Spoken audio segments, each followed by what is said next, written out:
선생님, 우리 아이는요, 이 A라는 고등학교 가려고 해요. A라는 고등학교가 내신 받기가 되게 수월하다고 하더라고요. 근데 내신 받기 수월하다는 얘기는 그만큼 학업적인 역량이 조금 이제 평균보다 조금 약하다는 얘기잖아요. 그러면 그 학교를 가면 내신 받기 쉬운데 공부 안 하는 애들이 너무 많다 보니까 우리 아이가 그 학교 가면 영향을 받을 것 같아요. 그러면 그 학교 가면 안 되죠. 왜냐하면 분위기를 확 타버리면 내신도 안 하고 수능도 안 해요.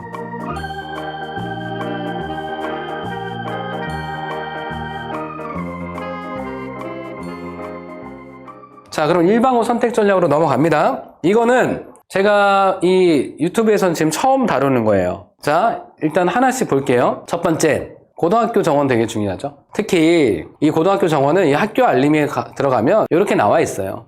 선생님, 근데 우리 아이는 이제 신입생인데 그러면 얘네들은 이미 선배들인 거고 신입생인데 좀 다를 거잖아요. 뭐 물론 다를 수 있죠. 근데 거의 매 학년이 400명 정도 됐으니까 그러면 또 신입생 400명 이렇게 뽑을 수 있는 거잖아요. 그거는 이제 몇 명 뽑는지는 그 고등학교에서 정하는 그런 부분이긴 한데 여튼간에 지금 봤을 때 학생 수, 선생님 왜 학생 수 왜 중요해요? 중요하죠. 5등급제에서 1등급이면 10%까지라고 말씀드렸잖아요. 그러면 405명 중에서 10%면 약 40명이에요. 그러니까 40명까지 1등급 받을 수 있잖아요. 근데 200명인 정원인 학교에서는 10%면 20등 안에 들어야 된다. 그러니까 정원이 되게 중요하죠. 아주 기본적인 말씀부터 드리는 거예요. 그리고 문이과 비율. 우리 아이는 이과 갈 건데, 우리 아이는 문과 갈 건데, 선생님 문이과 비율 어떻게 확인해요? 자, 그럼 어떻게 확인할 수 있냐? 이런 거예요. 예를 들면 2학년 1학기 문학을 전교생이 모두 수강을 하는 필수 과목이에요. 근데 성적표가 이렇게 나와 있어요. 수강자 수가 292명. 자, 근데 2학년 2학기 수학에서 미적분은 문과 애들은 잘 선택 안 할 거잖아요. 주로 이과 애들이 선택할 거니까. 미적분 봤더니 수강자 수가 188명이에요. 예를 들면 여기는 이과가 188. 그러면 이 안에 문이과 다 합치는 인원이 292명인 거니까 문과는 한 110명 정도 되겠구나. 여기 이 학교 이과가 더 많네. 자, 이렇게 수치적으로 확인하셔도 되고 아름아름 이미 이 학교 다니고 있는 아이들의 어머님 통해서 이 학교 우리 학년 이과가 한 몇 명 정도 돼, 몇 프로 정도 돼, 그 부분을 확인할 수 있겠죠. 그래서 일단 이건 내신 등급 때문에 이것도 마찬가지예요. 만약에 우리 아이가 문과로 가려고 하는데 만약에 미적분 수강생이 뭐 한 250명 된다. 문과가 40명밖에 안 되는 거죠.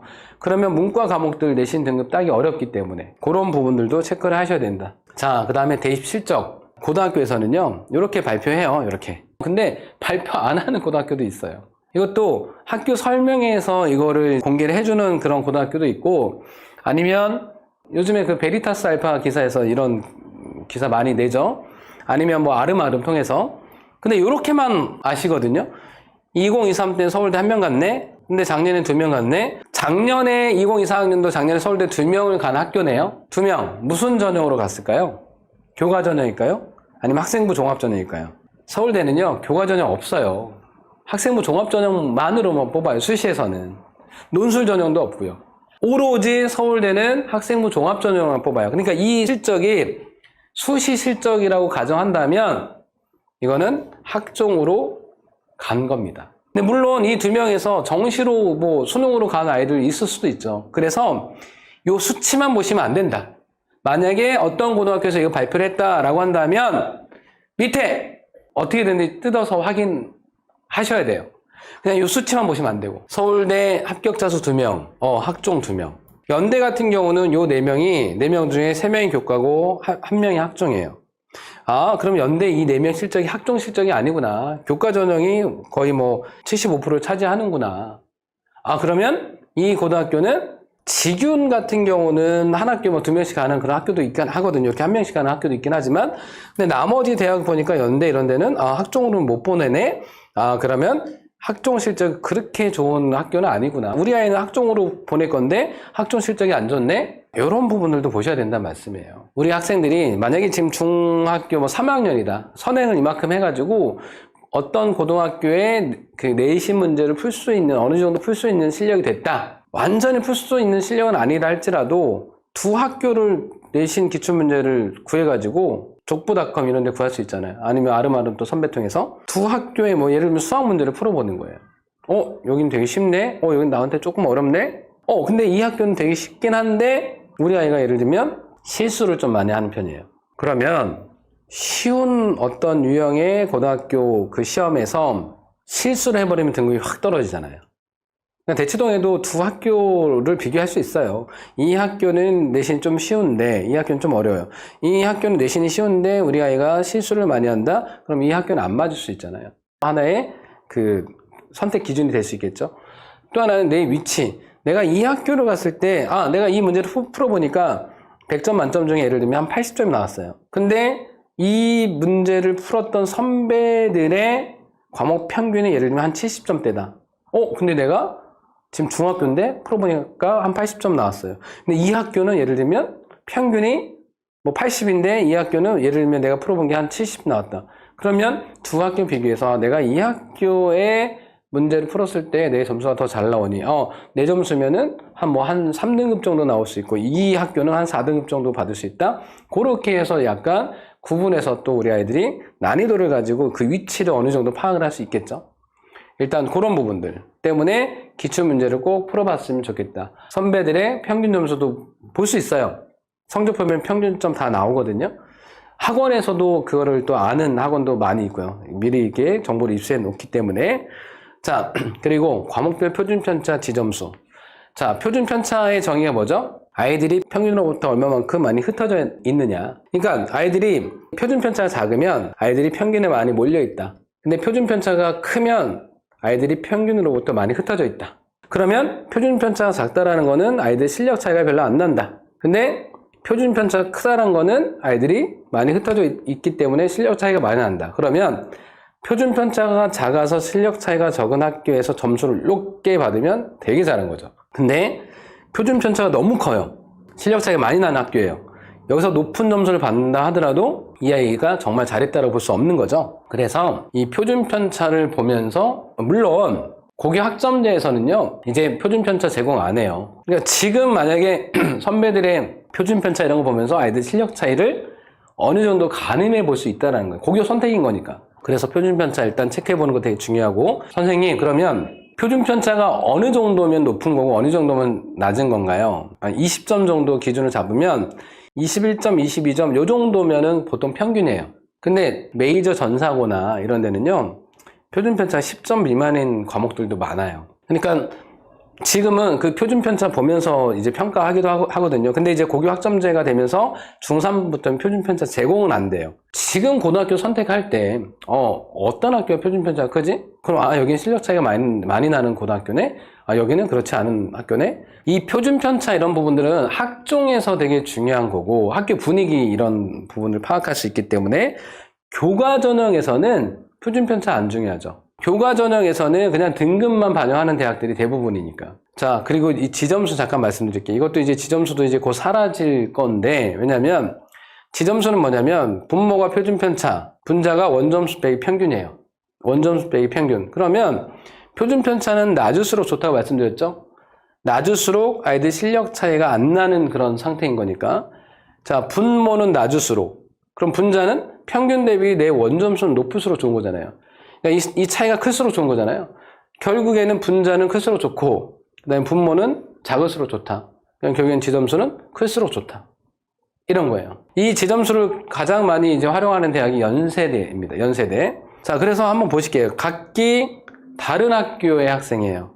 A라는 학생은 1등급 받았고, B라는 학생은 2등급 받았어요. 누가 더 잘한 거예요? 과목을 미적분이라고 가정할게요. 미적분. 등급만 봤을 때는 A고등학교 아이가 더 잘한 거죠. 근데 오른쪽으로 한번 또 가볼게요. A 학생은 원점수 미적분 100점이에요. 근데 B 고등학교 학생은 89점이에요. 야, 여기까지 딱 봤을 때도 A 학생이 되게 잘했네. 근데 평균 보실까요? 평균? 이 학교는 미적분 평균이 62.9. 이 학교는 미적분 평균이 47.5예요. 표준 편차 볼까요? 이 학교는 24.1, 이 학교는 21.3. 그래서 아까 제가 말씀드린 지점수를 계산해 봤더니 A 학생 1.54가 나와요. 이 아이가 되게 높죠. 자, 연세대학교 같은 경우는요. 지금 표준편차가 지금은 제공되고 있잖아요. 이제 중3서부터 제공이 안 될 텐데. 자, 그래서 연세대학교는요. 교과전형에서 이 지점수를 반영을 해요. 그래서 지점수로만 놓고 봤을 때 요 아이보다 이 아이가 상당히 높은 점수입니다. 보통 지점수가 1.5만 넘어도 잘 나오는 거긴 하거든요. 그냥 이 아이도 나쁜 건 아니에요. 근데 이 아이가 지점수 차원에서는 상당히 높게 나오는 거예요. 그래서 이 교과 전형에서 그냥 등급만 보는 게 아니고 연대는 지점수를 같이 합산해서 평가한다. 그러니까 이 표준 편차, 원점수, 평균 요 부분들이 다 고려가 된 상태에서 아이들을 평가한다. 그래서 이런 부분들도 이제 아이들 실력 차이를 좀 볼 수 있는데 하나의 중요한 개념이다. 근데 진짜 등급만 보는 교과 전형은요? 누가 더 잘한 거예요? 그때는 이제 A 학생이 훨씬 더 유리할 수밖에 없죠. 자, 그리고 우리 학생이 이 전공을 희망을 해요. 희망 전공과 관련된 근데 이 학교에 교육과정이 있냐 없냐예요. 예를 들면 일단 우리 아이가 천문학자가 되고 싶어요. 그러면 천문학과를 가는 데 있어서 중요한 과학 과목이 뭘까요? 지구과학입니다. 자, 그러면 지구과학 1은 웬만한 학교에 다 개설이 돼 있어요. 근데 지구과학 2가 개설이 안 되어 있는 고등학교도 있거든요. 물론 물화생지 1은 대부분 다 개설돼 있고 2 과목도 물화생은 대부분 다 개설이 돼 있어요. 물론 지구과학 2까지 개설돼 있는 학교들도 많은데 만약에 천문학과를 가고 싶은데 지구과학 2가 개설이 안 돼 있다. 전공 관련 교과 이수하는 데 있어서 그 학교가 불리할 수 있죠. 그러니까 자, 희망 전공과 관련한 교육과정 개설 여부. 예를 들면 이 학교는 다 개설되어 있네요. 물투, 화투, 생투, 지투. 자, 근데 또 이런 경우도 있어요. 예를 들면 지투가 정말 중요한 과목이라서 이 학교 가도 되겠네? 천문학과를 가려고 하니까. 근데 이 지투가 3학년 2학기 때 개설되어 있다. 3학년 1학기가 아니고. 그럼 또 의미가 없죠. 왜냐하면 3학년 1학기까지 생기부를 수시에서 반영하기 때문에. 자, 그래서 이런 어떤 교육과정 개설 여부, 희망 전공과 관련된 이건 또 학교 홈페이지에 들어가면 나와 있습니다. 자, 그리고 또 하나는 그 학교의 교내 프로그램이 되게 다양한가. 예를 들면 일반고에는 정말 막 이런 거밖에 없는데 하나고나 예를 들면 외대부 이런 프로그램이 많다. 그러면 생기부가 질적으로 양적으로 훨씬 더 풍성해집니다. 교내 프로그램이 어느 정도 다양한가. 만약에 우리 아이가 학생부 종합전을 생각한다? 그러면 이 프로그램이 많아서 생기부가 자동적으로 많이 채워질 수 있는 그런 학교를 조금 더 선호해야겠죠. 같은 일반고 내에서도 학종을 좀 잘 관리해주는 학교, 그렇지 않은 학교 나눠지거든요. 그러니까 이런 부분들도 하나 보셔야 되고, 또 하나는 학교 분위기예요. 학교 분위기. 선생님, 우리 아이는요, 이 A라는 고등학교 가려고 해요. A라는 고등학교가 내신 받기가 되게 수월하다고 하더라고요. 근데 내신 받기 수월하다는 얘기는 그만큼 학업적인 역량이 조금 이제 평균보다 조금 약하다는 얘기잖아요. 근데 그러면 그 학교를 가면 내신 받기 쉬운데 공부 안 하는 애들이 너무 많다 보니까 우리 아이가 그 학교 가면 영향을 받을 것 같아요. 그러면 그 학교 가면 안 되죠. 왜냐면 분위기를 확 타버리면 내신도 안 하고 수능도 안 해요. 근데 만약에 이 B라는 고등학교가 내신 받기 어려운 학교예요. 근데 우리 아이는 분위기를 너무 타서 B라는 고등학교를 보내고 싶은데 A라는 고등학교는 분위기가 안 좋으니까 B라는 고등학교에 보내고 싶은데 내신 받기는 너무 어렵잖아요. 자, 어머님들 잘 생각 한번 해보실게요. 만약에 우리 아이가 분위기를 너무 타는 아이예요. 분위기를 너무 타는 아이입니다. 자, 어머님도 어떻게 하실 거예요? 어디 보내실 거예요? B 고등학교 보내셔야 돼요. 왜냐하면 내신은 조금 받기 어려울 수 있지만 수능 공부, 정시도 있잖아요. 그러니까 내신을 열심히 하다가 안 되면 정시로 이제 바꿀 수 있는, 근데 A 고등학교 가면 내신도 포기하고 정시, 수능도 포기하고 이런 아이들도 있거든요. 그러니까 저는 그래서 정답은 아니지만 저는 무조건 B 고등학교 보내셔야 됩니다. 자, 그리고 남녀공학 대치동에 있다 보면 선생님 남녀공학은 안 보내려고요. 왜요, 어머니? 우리 아이 이성교재 중학교 때도 너무 힘들어가지고요. 그냥 남고 보내려고요. 그냥 여고 보내려고요. 저희 아이 너무 좀 걱정이 되고 막 그래요. 그런 상황이면 보내지 마셔야죠.